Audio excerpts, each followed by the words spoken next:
تقریباً کوئی آلموسٹ میرا خیال 3 سال پہلے کی بات ہے، مجھے مفتی حنیف قریشی صاحب کا فون آیا. ان دنوں میں اسلام آباد میں تھا. مجھے کہنے لگے کہ یار مجھے آپ کے بارے میں پتا چلا کہ آپ نے یہ کہا ہے کہ قادیانی اگر ہمیں مسلمان مان لیں تو ہم انہیں مسلمان مان لیں گے. تو آپ نے یہ جملہ بولا ہے؟ میں نے کہا جی بولا تو ہے لیکن یہ اس طرح نہیں ہے. کہتے ہیں کس طرح ہے؟ میں نے کہا یہ میں دعوت کا سلیقہ سکھا رہا تھا، تعلیق بالمحال. اب چونکہ وہ منطق کے امام ہیں بریلویوں میں، انہیں پتہ ہے یہ ٹرم کا کیا مطلب ہے. تعلیق بالمحال یعنی مثال دینا اس چیز کی جو محال ہے. جیسے قرآن نے کہا قل ان کان للرحمن ولد فانا اول العابدین. اے نبی تم فرماؤ کہ اگر اللہ کا کوئی بیٹا ہوتا تو میں اسے پوج رہا ہوتا. اب یہ بات اللہ کو کرنے کی کیا ضرورت تھی اور حضور سے کہلوانے کی، جبکہ اللہ کہہ چکا ہے لم یلد ولم یولد. اس کا کوئی تک بنتا تھا؟ یعنی انورٹڈ کامس میں ہم پہ غیر مسلم اعتراض کریں گے تو ہم انہیں بتائیں گے اسے کہا جاتا ہے تعلیق بالمحال. عربی میں یہ قاعدہ ہے کہ کسی بات کو سمجھانے کے لیے ایک ایسی بات فرض کی جائے جو امپاسبل ہے تو اس سے پھر دوسری بات کو ثابت کر دیا جائے. کہ چونکہ نبی علیہ السلام نے یہ دعوت توحید رکھی ہے اور وہ توحید کی طرف لوگوں کو بلا رہے ہیں، اگر اللہ کے ساتھ جیزس کرائسٹ بھی خدا ہوتے تو جو شخص خدا کی عبادت کی دعوت دے رہا ہے تو سب سے پہلے وہ جیزس کرائسٹ کو سجدہ کر رہا ہوتا، کیونکہ وہ تو بلا رہا ہے خدا کی طرف. انسان کا بیٹا انسان ہے، جن کا بیٹا جن ہے، گھوڑے کا بیٹا گھوڑا ہے، اونٹ کا بیٹا اونٹ ہے، تو خدا کا بیٹا بھی خدا ہی ہوگا نا. قل ان کان للرحمن ولد فانا اول العابدین. اے نبی تم فرماؤ اگر اللہ کا بیٹا ہوتا سب سے پہلے میں اسے پوچھ رہا ہوتا. اب آپ کہیں گے اللہ کو کیا ضرورت تھی مثال دینے کی، سرکار دی نا. پھر تو یہ ہمارے لیے ایک پریسیڈنٹ سیٹ ہو گیا کہ دعوت کی طرف بلانے کے لیے ایک چیز یہ بھی ہوتی ہے. اس کی دوسری مثال ہے سورۃ الاعراف میں کہ کافر اور منافق اس وقت تک جنت میں داخل نہیں ہوں گے جب تک کہ سوئی کے ناکے سے اونٹ نہ گزر جائے. یعنی عرب میں یہ مثال دی جاتی تھی نا، کسی چیز کو کہا جائے نا کہ ایسے ہو ہی نہیں سکتا تو کہا جاتا تھا گویا سوئی کے ناکے سے اونٹ گزارنے کے مترادف ہے. تو ظاہر ہے سوئی کے ناکے سے اونٹ تو نہیں گزر سکتا. اور اللہ نے یہ مثال یوز کی کہ جس طرح سوئی کے ناکے سے اونٹ نہیں گزر سکتا، کافر اور منافق بھی جنت میں نہیں جا سکتے. اب کوئی کہے کہ اللہ تعالیٰ بھی نہیں گزار سکتا تو ہم کیا کہیں گے؟ نہیں گزار سکتا ہے. وہ کہیں گے اس کا تو مطلب ہے پھر اللہ تعالیٰ قیامت کے دن سوئی کے ناکے سے اونٹ گزارے گا، شرط پوری کر لے گا، پھر اونٹ بھی جنت میں چلا جائے گا. اونٹ سامو منو کہنے ہو نا علی بھائی ایسی گالی نہیں کرنی چاہیے تھی کہ بات کلیریفیکیشن دینی پہ. سرکار قرآن میں ہزاروں باتیں ایسی ہیں جس کی کلیریفیکیشن ہمیں دینی پڑتی ہے، اس لیے نہیں کہ قرآن میں کمزوری ہے، اس لیے کہ آپ کے دماغ میں فطور ہے. تو جب قرآن کی ہمیں کلیریفیکیشن دینی پڑ رہی ہے اللہ کی کتاب کی، سرکار اسی تو شاہی کوئی نہیں.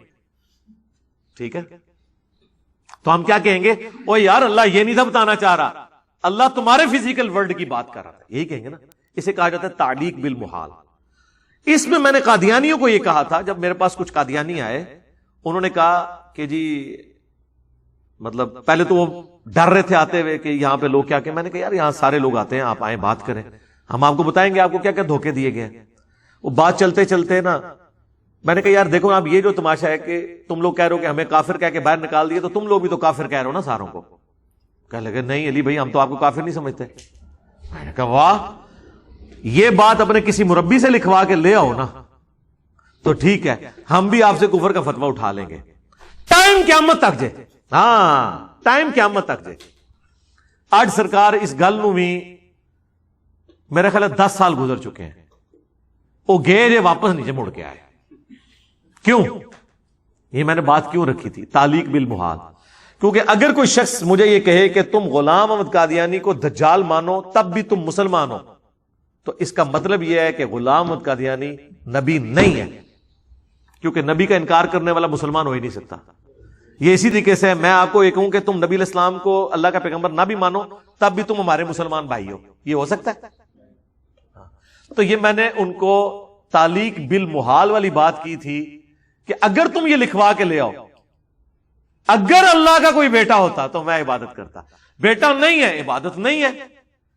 چونکہ تم لوگ ہمیں مسلمان مان ہی نہیں سکتے کیونکہ تم اس دجال کو پیغمبر کلیم کیے ہوئے ہو، اور اگر میں اس کو دجال کہتے ہوئے مسلمان ہوں نا تو اس کا مطلب ہے کہ وہ پیغمبر نہیں ہے. سمجھ آئے گی آپ کو بات؟ میں نے اب یہ پوری بات حنیف قریشی صاحب کے سامنے تو خیر اتنی لمبی تو نہیں رکھی، مجھے تو پتا ہے وہ منطق جانتے ہیں. میں نے کہا جی میں نے تعلیق بالمحال کے طور پہ بات کی تھی. ان کا اچھا وہ تو انجینئر صاحب وہ تو ٹھیک ہے. انہوں نے دوسری بات ہی نہیں کی، اس لیے کہ انہیں پتا تھا کہ یہ علم الکلام میں اس طریقے سے چیزیں ہوتی ہیں، اور یہ ہم نے دعوت کا ایک سٹائل سکھایا ہے کہ قادیانی جب آپ کے اوپر چڑھ دوڑے آپ ان کے سامنے یہ بات رکھیں، کیونکہ وہ مظلوم بنتے ہیں نا. جی ہمیں سارے کافر کہتے ہیں، ہم تعداد میں بھی دیکھیں کم ہے، قرآن کہتا ہے کہ اکثریت جو ہے گمراہ ہے، تو دیکھیں باقی سارے کثرت میں ہم سب سے تھوڑے ہیں. وہ ساریاں شیوانیاں اہل حدیث ویل کرتے ہیں نا اپنی مظلومیت واسطے، وہ ساریاں وہ کرتے ہیں، وہ اہل حدیث تو بھی توڑے نے. ہم کہتے ہیں یار یہ ڈرامے بازی چھوڑو، تم ظالم ہو کہ تم نے سب کو اسلام سے باہر نکالا ہوا ہے.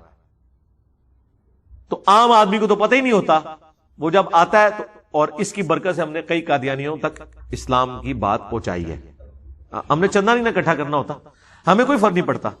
ان کی بےمانی کے لیے یہی کافی ہے کہ انہوں نے میرے نام میں جو مرزا آیا ہے اس کو، ہاں تو ان کو نہیں پتا تھا دنیا میں ملینز آف پیپل ہیں جن کے نام کے ساتھ مرزا لگتا ہے. صرف پاکستان میں نہیں، ترکی میں، ایران میں، بنگلہ دیش میں، انڈیا میں ملینز آف مسلمز. ظاہر مغل اتنا بڑا تاتاریوں کی، ان کو تو کبھی وہم بھی نہیں آیا کہ جناب یہ قادیانی ہے. اور ان کو اس وقت بھی وہم نہیں آیا جب میں سبز پگڑی باندھتا تھا، اس وقت بھی نام میرا محمد علی مرزا ہی تھا. اس ٹائم نہیں ان کو وہم آیا. اس کا مطلب ہے کہ میں پہلے جب بریلوی تھا تو میں قادیانی تھا. بریلوی قادیانی ہوتے ہیں پھر تو یہی مطلب ہوا نا.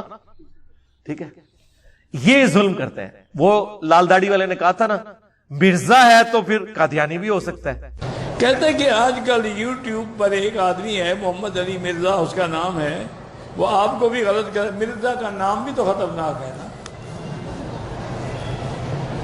مرزا ہے نا، جب مرزا ہے تو مرزائی سے بھی ہو سکتا ہے نا. واہ واہ واہ. تو یہ باتیں اس وقت کی جاتی ہیں جب آپ کا علمی دلائل ختم ہو جائے. بھئی ہم سے بھی پوچھو. تو یہ پوائنٹس کو پکڑ کے تو جان بوجھ کے تو مجھے بتائیں، مجھے قادیانی کہنے سے ہزاروں لوگ ان کے فرقوں کو چھوڑ کر سمپل مسلم ضرور ہوئے ہیں، ہمیں چھوڑ کے کوئی نہیں گیا جو ہم سے شروع سے اٹیچ ہو. ایک تو یہی ہے نا، وہ جس طرح سورہ آل عمران میں آتا ہے کہ صبح کے وقت ایمان لے آؤ، شام کو کفر کر دینا تاکہ نبی کے ساتھی ان کو چھوڑ دیں. وہ تو فتح مکہ پہ کتنے لوگ ایمان ہوئے جو مرتد ہو گئے بعد میں، ابھی ایمان ان کے دلوں میں گھسا نہیں تھا نا. نہیں، جو شروع سے ساتھ ہوں. اب ظاہر ہے میں نبی الاسلام کے ریفرنس سے ہی مثال دوں گا نا، اب یہ نہ کہ آپ اپنی جگہ ان کو رکھ رہے ہیں. یہ بھی کسی نے اعتراض کیتا ہے جی تسی جناب یہ کہتا ہے جناب یہ حق چار یار نے میرے واسطے انڈرسٹینڈ اسلام مسلم اونلی. یار اردو زبان میں جب یہ محاورہ بولا جاتا تھا یہ فلاں فلاں کا غار یار ہے، یار غار ہے، وہ میری کہاں پہ ٹانگے. اچھا، تو جب یہ بولا جاتا تھا کہ یہ فلاں جو ہے وہ یار غار ہے، اس وقت کسی نے نہیں کہا کہ اچھا اس کو تم نبی مان رہے ہو، اس کو ابوبکر مان رہے ہو. یہ اردو ڈکشنری میں ہے نا محاورہ، فلاں فلاں کا یار غار ہے. واہ، اس ٹائم تو تھوڑے دماغ کدے نہیں تھوڑی رگ پھڑکی. میں جدو کہہ دیا کہ میرے لیے یہ حق چار یار ہیں جنہوں نے میرے ہاتھ مضبوط کیے، تو وہ ان سے مثالیں دینے شروع کر دیں. مثال تو ظاہر ہے ہم نے اپنے بڑوں کی دینی ہے نا، ہم نے اب آپ کے بڑوں کی مثالیں تو نہیں دینی نا. ہمارے بڑے تو وہی ہیں صحابہ اور اہل بیت، ہم نے تو اسی مثالیں دینی ہیں. تو ہم سے بھی پوچھ لیں کہ شرعی فتویٰ بیان کرنے سے پہلے اصول کھڑا کریں، پھر جناب ہمارے والے کریں، پھر ہم تو بعد میں آئیں گے اس فتوے کی گرفت میں. پہلے تواڈے نال جو کچھ اسی کرانگے نا وہ تسی سوچ بھی نہیں سکتے.